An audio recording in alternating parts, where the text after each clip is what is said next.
Hello and welcome to another video from Artifacts of War. On July 10th, 2025, the United States Secretary of State, Marco Rubio, released an alarming number regarding the conflict in Ukraine. He stated that just since the beginning of that year, Russia had suffered the loss of 100,000 soldiers in combat, a statistic that refers exclusively to those killed. This figure adds to estimates pointing to nearly 1 million Russian casualties, combining both the dead and the wounded since the start of the invasion in February 2022. Faced with such a high human cost, a central question arises. How does Russia manage to sustain its war effort? Although it is extremely difficult to obtain precise numbers, data from independent sources and satellite images showing the expansion of military cemeteries confirm that the losses on both sides number in the hundreds of thousands. A crucial point in analyzing the sustainability of the conflict is the way casualties are perceived. For a nation defending itself against an external aggression, such as Ukraine, a soldier who dies is often seen as a hero who made the ultimate sacrifice to protect his country and his family. This perception generates a strong social cohesion around the defense. On the other hand, when a soldier dies as part of an invading force, the narrative is different.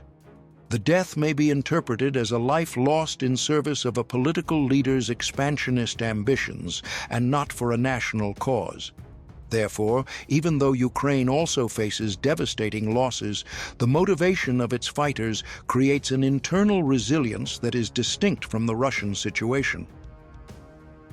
Russia's ability to continue the war relies on a three-pillar strategy: continuous recruitment, a militarized economy, and the support of external allies.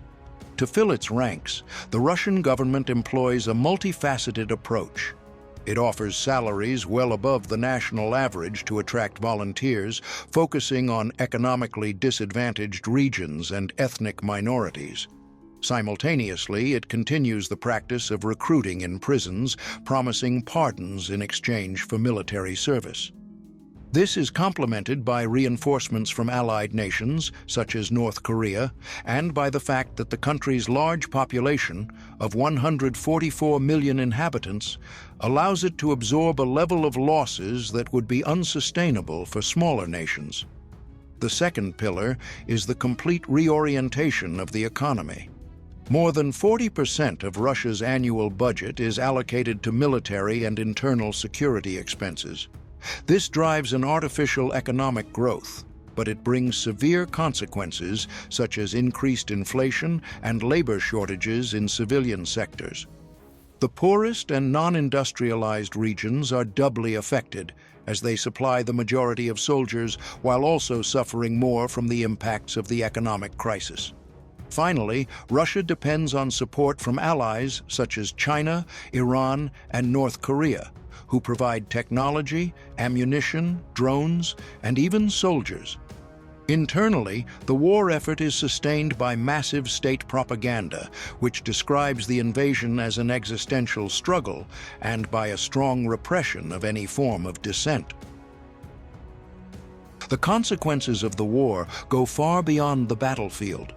The continuous loss of young men is creating a profound demographic void, exacerbating the aging crisis that Russia was already facing. Socially, the country, which historically has already struggled with high rates of alcoholism, suicide, and divorce, sees these problems intensify. There is also what can be described as an economic time bomb. At the end of the conflict, the Russian state will face the obligation of paying salaries, pensions, and insurance to hundreds of thousands of families, in addition to bearing long-term costs to care for a massive number of veterans with severe injuries. To put the scale of the losses into perspective, just look at previous conflicts. In the Afghanistan War, the Soviet Union suffered around 15,000 deaths over a decade.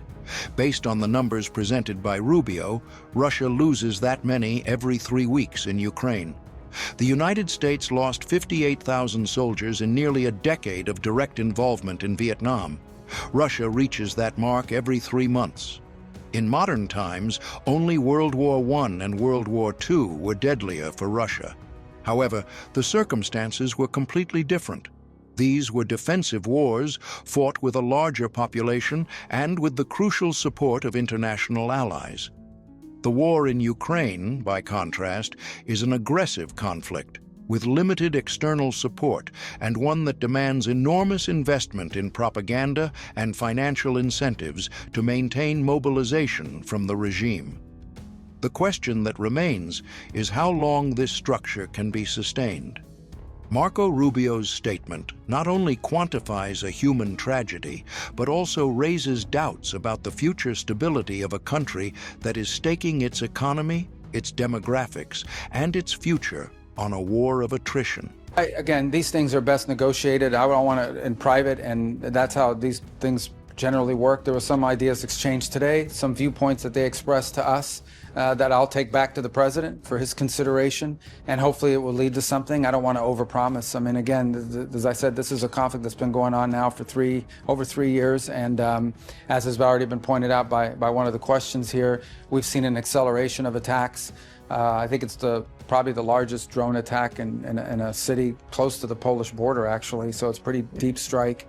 And again, I mean, it's every time you see this in the headlines and people die, it reminds you of why the president wants this war to end. As he has said from the beginning, his #1 interest here is to stop people from dying and the destruction that's ongoing every single day. They're going to be having a conference, maybe it starts today if I'm not mistaken, about reconstruction and the rebuilding of Ukraine. Every time one of these strikes is launched, the price of reconstruction goes up, right? There's also the destruction of the country's capabilities, the country's economic capabilities that has to be added to this. But obviously the loss of life is something of great interest to the president. It's important to note that since January of this year, as an example, just to give you on the Russian side, they've lost 100,000 soldiers, dead. Not injured, I'm talking about dead. And on the Ukrainian side, the numbers are less, but still very significant. And so that's, the president doesn't like wars. He thinks wars are a waste of money and a waste of lives, and he wants them to end. And he's going to do everything he can within his power to end this war and any other war he has a chance to end, as you've seen in the past. And so we're going to continue to work at it. We understand that these things take time and patience, but obviously we're also frustrated that more progress has not been made. And hopefully based on today and in the days to come, we'll have more clarity about what exactly the Russian position and priorities are in this regard, and can begin to make some progress. But it's, it's been difficult, as you've seen. Yeah, I was going to ask you.